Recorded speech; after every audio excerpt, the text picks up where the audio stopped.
Good afternoon sir. ఈ పేర్ని నాని అనే ఆయన ఒక రాజకీయ నిరుద్యోగి. ఆయన పాపం మైక్ దొరికిందే తడవుగా మాట్లాడుతూ ఉంటాడు. గతంలో 2019 నుండి 24 వరకు ఈయన చేసినటువంటి పాలన మరి ఎలా ఉందంటే, మరి డిపాజిట్లు కూడా రావనో ఏమో వారి అబ్బాయిని రంగంలో దించారు 2024లో. అక్కడ కూడా తేడా పడ్డారు. ఇప్పుడు ఏమంటారంటే ఖబర్దార్ చంద్రబాబు నాయుడు గారిని అంటారు. ఇంకేంటి, చంద్రబాబు నాయుడు గారు మోడీ గారికి వంగి దండాలు పెడతా ఉన్నారా అని అంటారా? ఇప్పుడు ఈ చంద్రబాబు నాయుడు గారు జగన్మోహన్ రెడ్డి గారిని ఉద్దేశించి అన్నారు. ఎందుకు అనాల్సి వచ్చింది? గతంలో మనం చేయాల్సిన పనులన్నీ కూడా, గుడికెళ్ళి చేయాల్సిన పనులు కూడా గుడి సెట్లు వేసుకుని చేశాం కదా ఇంటి పక్కన. అలాగే గతంలో టెంకాయ కొట్టాలంటే మరి ఒకళ్ళు చేత్తో పట్టుకోవాలి కదా, రాయిని ఇట్లా చేత్తో పట్టుకుంటే ఈయన కొడతాడు కదా. మరి ఆ భక్తి ఆ భయం అంతా కూడా అధికారంలో ఉన్నప్పుడేనా? ఇప్పుడేంటి, ఇప్పుడు వంగి వంగి దండాలు పెట్టడం మొదలు పెట్టాడని చంద్రబాబు నాయుడు గారు అన్నారు. గతంలో కూడా ఈయన గుడి సెట్ వేయకుండా గుడికి వెళ్ళినట్లయితే గనక, గతంలో కూడా వంగి కొబ్బరికాయ కొట్టినట్టయితే గనక చంద్రబాబు నాయుడు గారు అని ఉండేవారు కాదు. ఇప్పుడు కొత్తగా కదా వంగి వంగి దండాలు పెడుతుంది దేవుడి దగ్గర. గతంలో అది లేదు కదా. సో ఆ ఉద్దేశంతో చంద్రబాబు నాయుడు గారు అని ఉంటారు. అంతేగాని దేవుడి దగ్గర ఎవడైనా వంగి వంగి దండాలు పెట్టాల్సిందే. అది ముఖ్యమంత్రిగా ఉన్నప్పుడైనా కానీ, ముఖ్యమంత్రిగా దిగిపోయినప్పుడైనా కానీ దేవుడి దగ్గర ఏ పనులు చేయాలో ఆ పనులు చేయాలి. ముఖ్యమంత్రిగా ఉన్నప్పుడేమో అహంకారమా? గుడి సెట్ ఇంటి పక్కన వేస్తారా? నువ్వు కొబ్బరికాయ కొట్టడానికి చెయ్యి ఇంకోటి ఎత్తి పట్టుకోవాలా?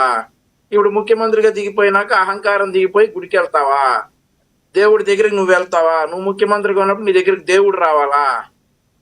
కొబ్బరికాయని ఎవడో చేత్తో పట్టుకుని కొట్టించాలా నీతో? సో ఆ డిఫరెన్స్ చెప్పారు చంద్రబాబు నాయుడు గారు. ఇక మోడీ గారికి ఒంగొంగి దండాలు పెడుతున్నటువంటి విషయాలు చెప్తా ఉన్నాడు సార్.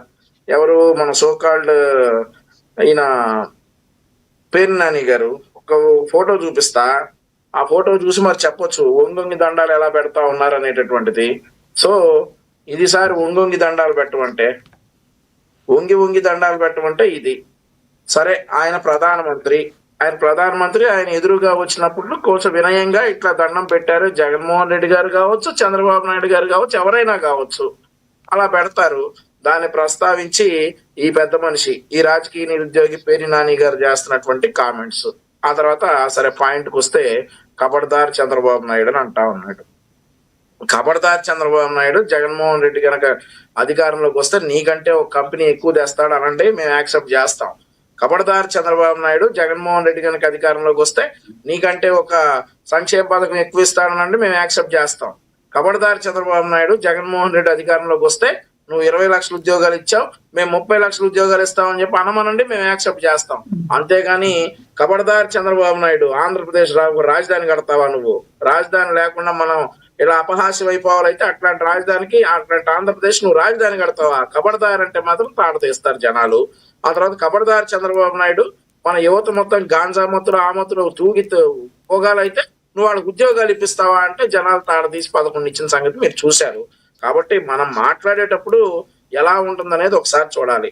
ఇక ఆ తర్వాత నాగరాజు, ఈ ఎవరైతే సిఐ నాగరాజు సస్పెండ్ అయ్యి అరెస్ట్ అయ్యి ఉన్నాడో, ఆ తర్వాత ఎవరైతే ఈయన చనిపోయి ఉన్నాడో వాళ్ళ గురించి మాట్లాడుతా, మరి మా మేనిఫెస్టోలో రజకులకి అది ఇస్తామన్నారు, ఇంకా వేరే నాయి బ్రాహ్మణులకు ఇది ఇస్తామన్నారు అని చెప్పేసి సురేష్ గారు కులాల వారీగా చెప్పారు. ఎస్ అంటాం, మేము ప్రోత్సహిస్తాం.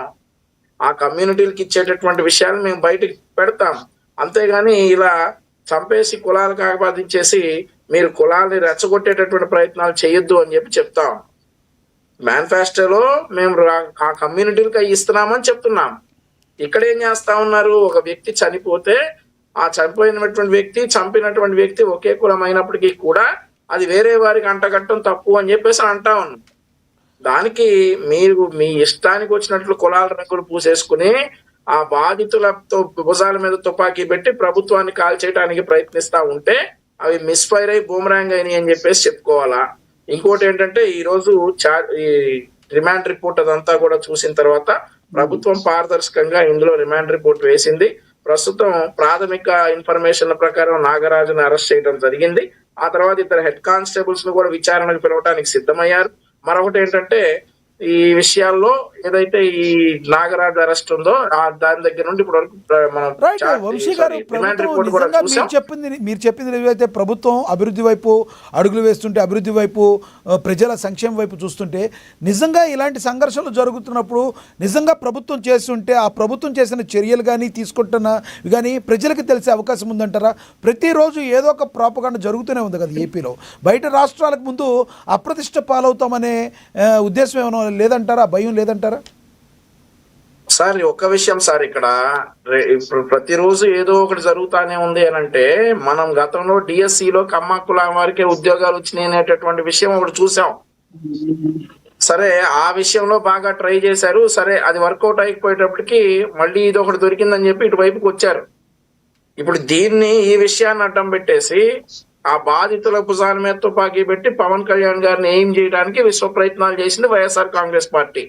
కానీ ఇక్కడ వారి తల్లి గారు ఎవరైతే ఉన్నారో విజయలక్ష్మి గారు, ముఖ్యమంత్రి గారిని కలిసిన తర్వాత మేము ముఖ్యమంత్రి గారు ఇచ్చినటువంటి మాటకి సాటిస్ఫై అయ్యాం, మాకు నమ్మకం ఉంది ప్రభుత్వం మీద, ఈ విషయంలో మాకు న్యాయం జరుగుతుంది అని చెప్పేసి ఆవిడ విజయలక్ష్మి గారు చెప్పడం, ఆ తర్వాత ముఖ్యమంత్రి గారు చెప్పినట్లుగానే సిట్ ఏర్పాటు చేయటం, ఆ సిట్ ఎంక్వైరీలో నాగరాజు అనేటటువంటి వ్యక్తిని దోషిగా తేల్చడం, అతను అరెస్ట్ చేయటం అన్ని కూడా పారదర్శకంగా జరిగాయి. ఇవన్నీ జగన్మోహన్ రెడ్డి గారు చెప్పడం వల్లనే జరిగాయి అని చెప్తున్నారు సురేష్ గారు కూడా. ఏమండి, జగన్మోహన్ రెడ్డి గారు వచ్చి ఆయన దీన్ని టేకప్ చేసిన తర్వాత బయటికి తీసుకొచ్చిన తర్వాత జరిగాయి, ఎందుకు ఇంత లేట్ అయిందని ప్రశ్నిస్తున్నారు. ఇప్పుడు సురేష్ గారు కూడా సార్, ఇక రేపు జగన్మోహన్ రెడ్డి గారు రేపు పొద్దున్నే 5:30కి బయటకు వచ్చేసి కృష్ణానది తీరాన్ని తూర్పు నుంచుని సూర్యుడే ఉదయించు అంటాడు.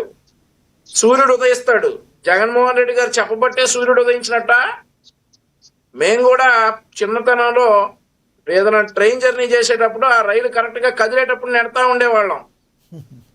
మేము నెట్టబట్టే ఆ రైలు కదిలిందని చెప్పేవాళ్ళం సార్. మేము నెట్టబట్టే ఆ రైలు కదిలితే ఈ రోజు జగన్మోహన్ రెడ్డి చెప్పబట్టే అది జరిగినట్టు. ఇది ఒక డ్యూ ప్రొసీజర్.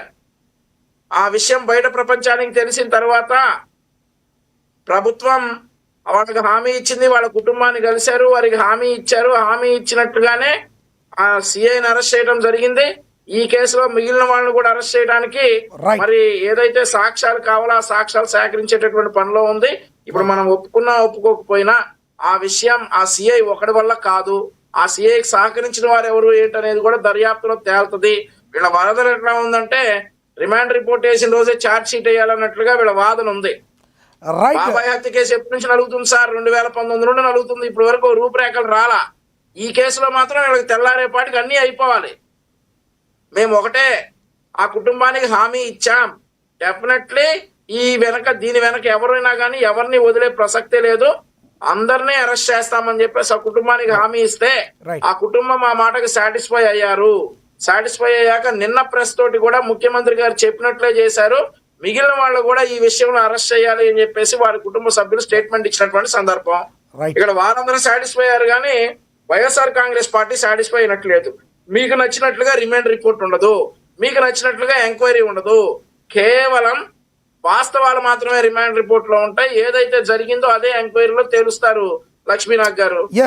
ఎస్ వంశీ గారు అందుబాటులో ఉండండి, మళ్ళీ మాట్లాడతాం. మనతోటి రాయపాటి అరుణ గారు జనసేన అధికార ప్రతినిధి, ఆవిడతో మాట్లాడదాం.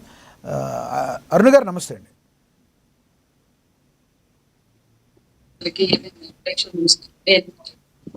ఎస్ అరుణ ముందు ఒకసారి పేర్ని నాని గారు పవన్ కళ్యాణ్ గారిని ఉద్దేశించి నిన్న మాట్లాడారు, అది ఒకసారి బయట ప్లే అవుతుంది చూద్దాం.